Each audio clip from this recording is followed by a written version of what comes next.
What up, what up, what up? Welcome back to Lockdown Universe, home of the bizarre, peculiar, and unheard of stories of UFO legend and paranormal lore. Welcome back, welcome back.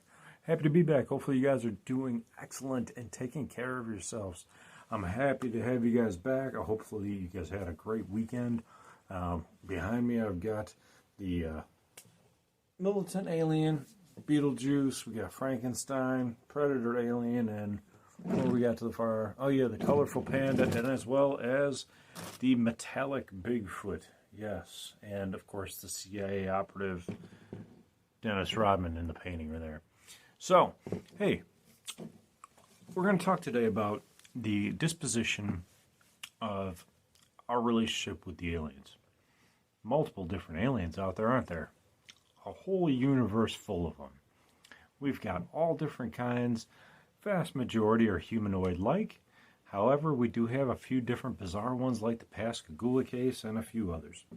Now, I believe it depends on which part of the government that you are coming from, which would basically depend on or determine your relationship with our extraterrestrials. So let's kind of evaluate that and see what we have. So there's a lot of people out there who will say that we are taking down the aliens at any opportunity. We're shooting them down. We are utilizing our defense systems to knock them out of the sky and take their ships and basically murder them. That's the position of Michael Herrera, former Marine, who engaged in some extraterrestrial stuff back in 2008. We also have the Air Force Office of Special Investigations, who it's their job to send out disinformation and capture aliens. So they're kind of like the Men in Black. They're out there like really actually trying to capture them and then either integrate them or utilize them for their services or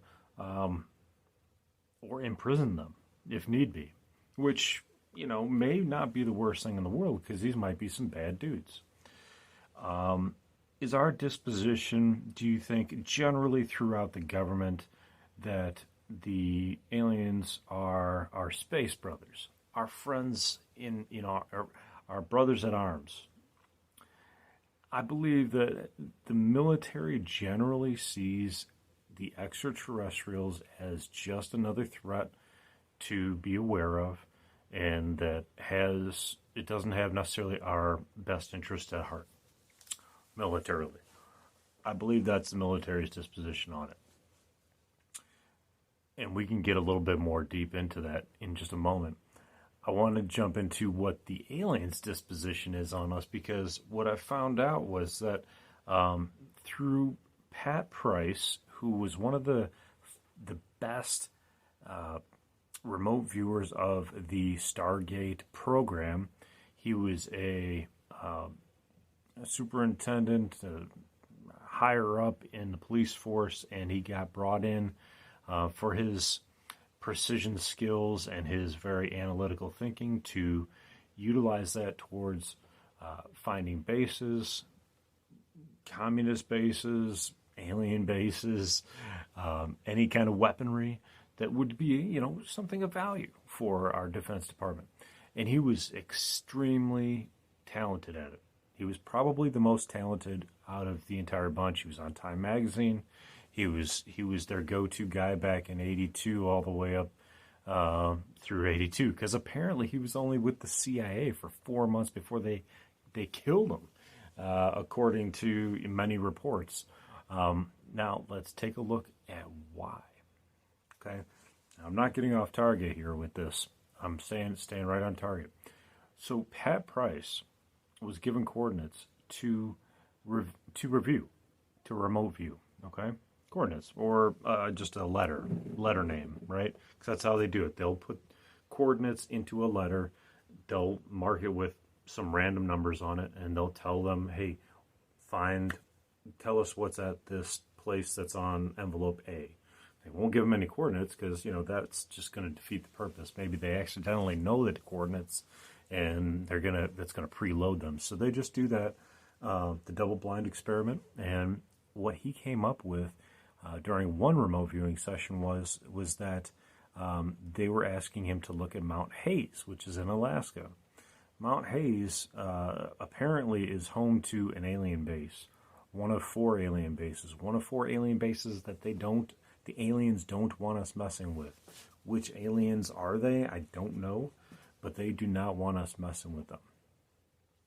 There's been multiple reports of individuals just looking at Alaska files in different departments of defense and being told, hey, don't even look at that. Don't even worry about Alaska unless you have a need to know. Don't even think about Alaska, because there's a problem up there.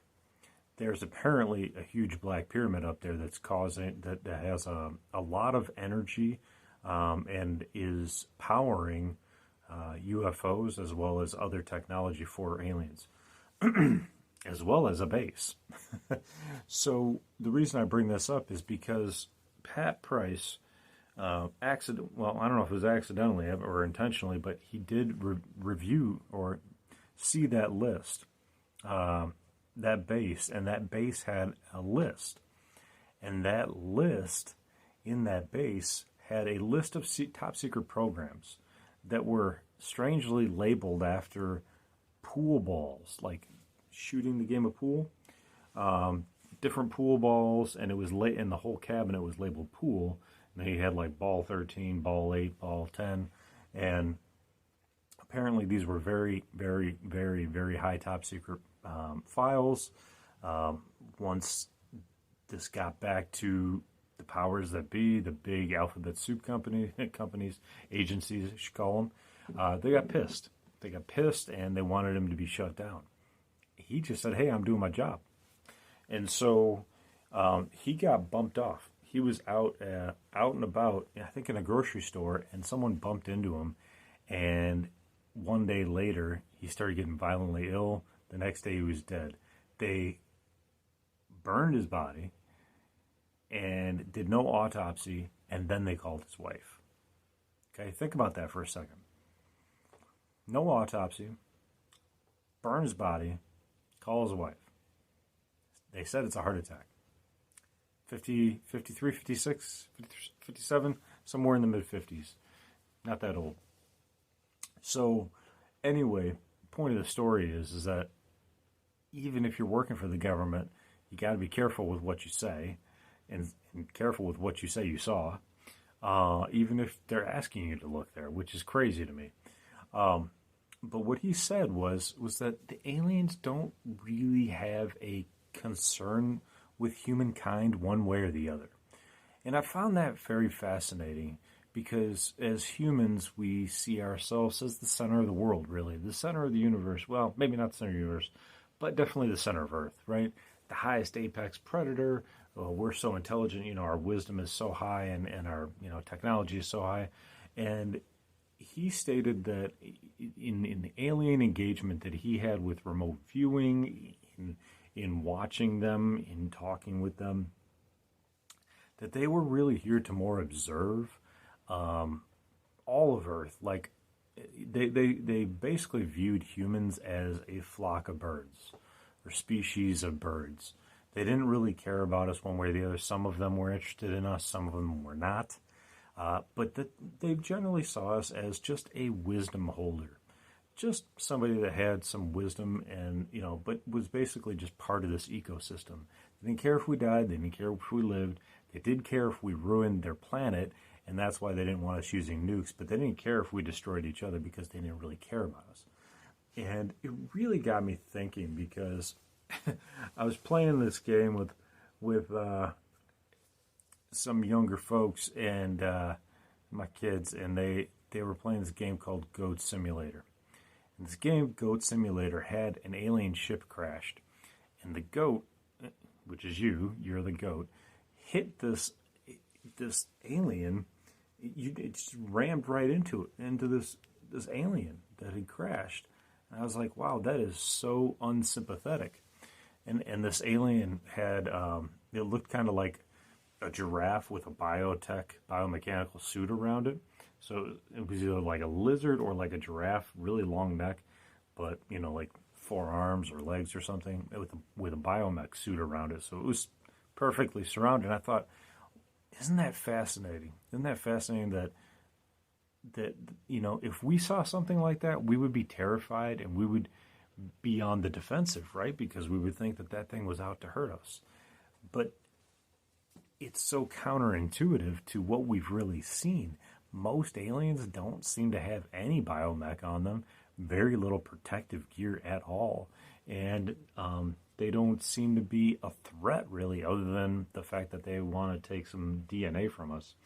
But they generally bring us back in one piece, generally.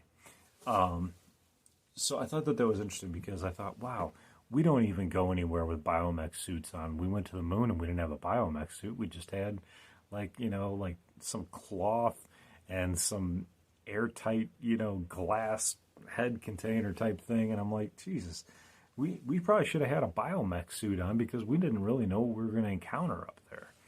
Who knows, if there were aliens up there or not, because apparently there were. But it just goes to show you our disposition to aliens versus aliens' disposition to us. Aliens' disposition to us is they really don't care so much about us. At least these Mount Hayes and these these aliens that are more monitoring the Earth that Pat Price was engaging with. Obviously, we do have some alien species that are really interested in us because they're taking our DNA, they're blending it with their own, and they're making hybrids with it. So I think it's something that you really have to evaluate. Nothing is ever really truly black and white when it comes to different species. Each species is going to have their own engagement with humankind, some more than others. Maybe some want to trade beer with us. That's apparently, according to Randy Kramer, is our biggest export, is beer.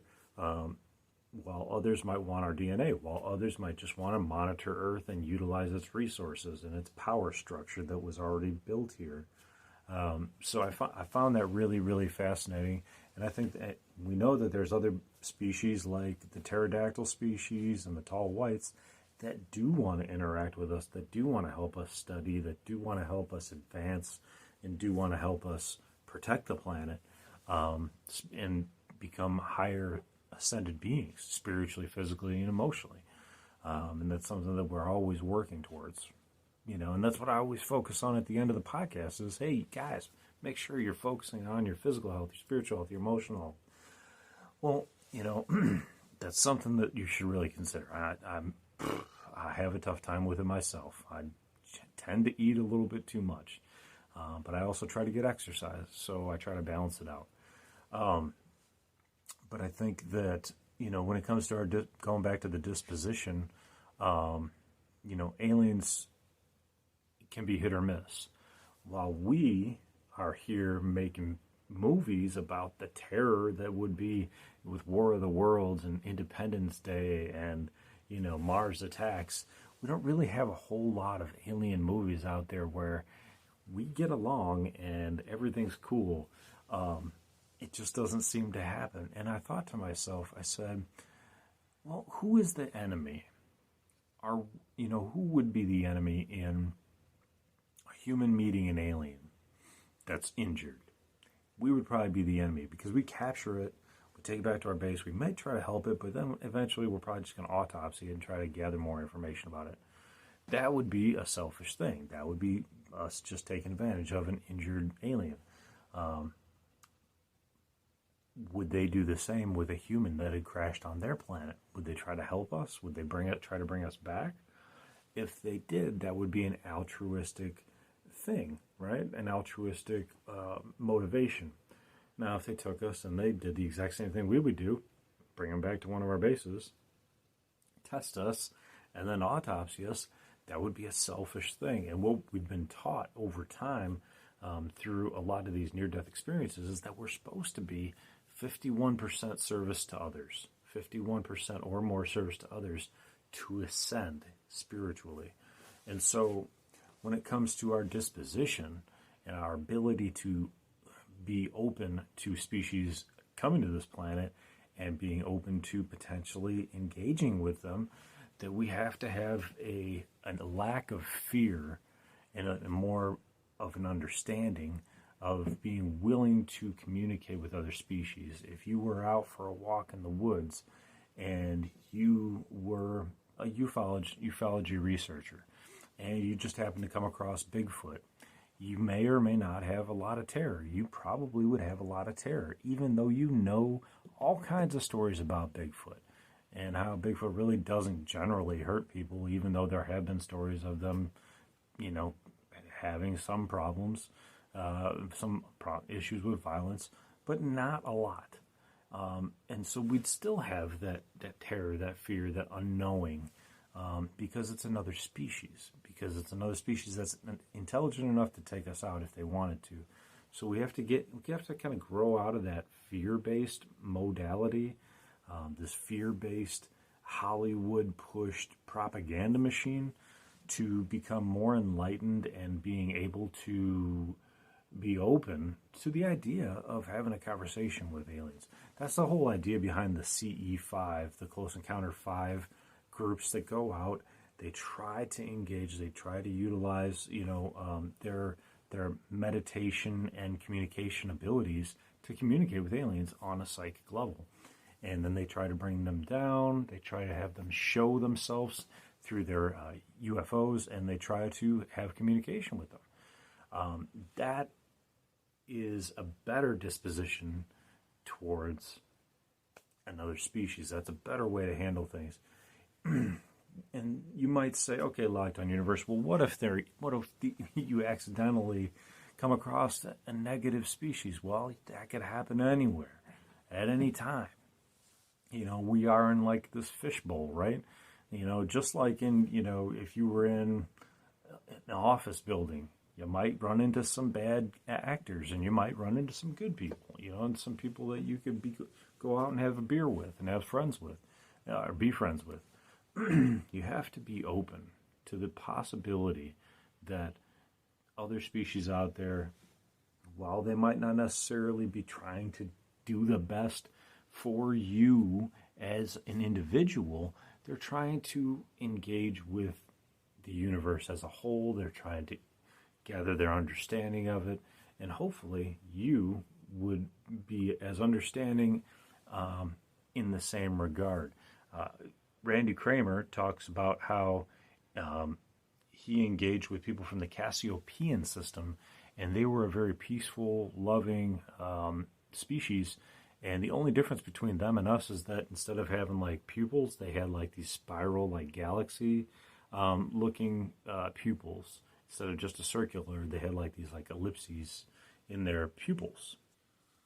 And he said, hey, he actually married somebody there. He had a kid with a Cassiopean, and they were very, very peaceful. They were only about 150 years more advanced technologically than us, which would put them in a pretty big advantage, because if you think about the last 150 years here on planet Earth, it's been a huge jump. So when it comes to dispositions, again, humans to aliens, it really depends on who you are. If you're just a ufologist, you might try to be a little bit more peaceable, a little bit more understanding. If you're younger, you might try to be a little bit more peaceable, a little bit more understanding. Or if you're older, you might not be as peaceable. It depends, right? It depends on who you are as an individual. In the military, it depends on who you are too. Are you a younger person? Are you an older person that has some more experience and views more things as a threat?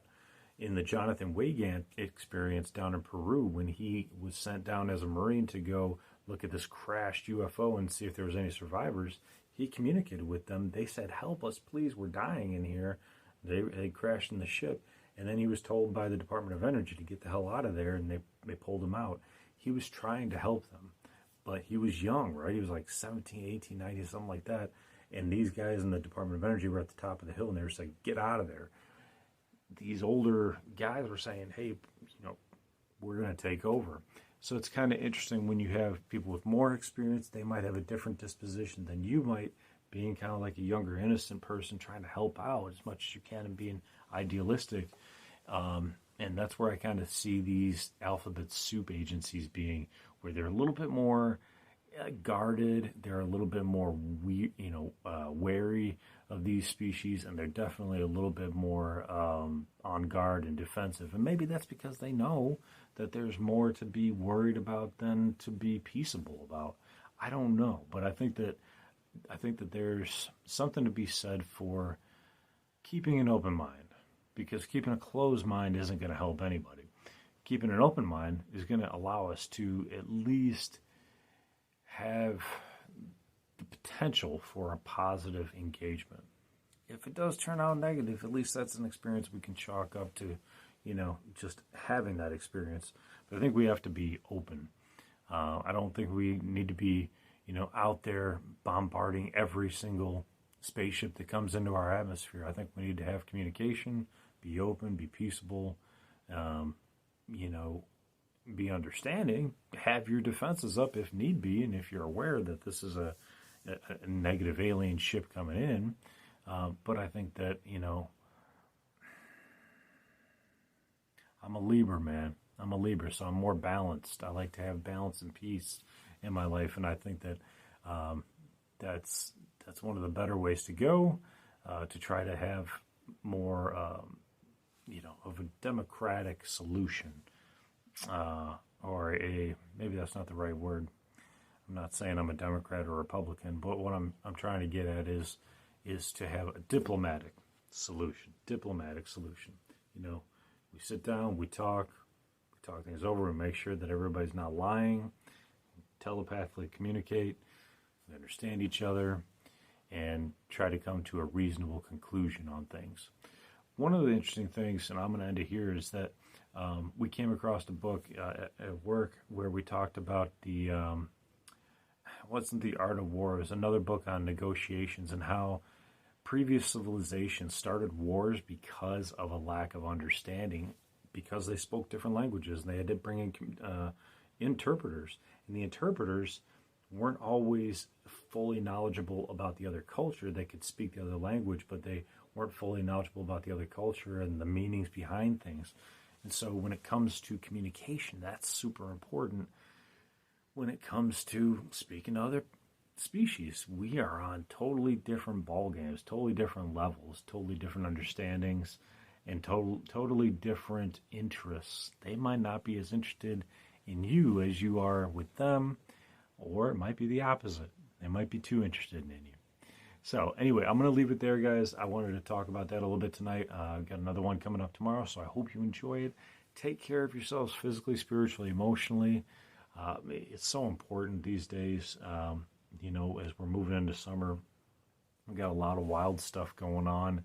Economy's garbage, and people are having struggles, so take care of each other. I think that's the most important thing right now. Take care of your friends, family, and loved ones. Follow through on your hobbies and your goals and your dreams whenever you have time. And as always, continue to question the universe around you. Till next time, guys, take care. Locked On Universe out. Peace. Go like, follow, share, subscribe. Out.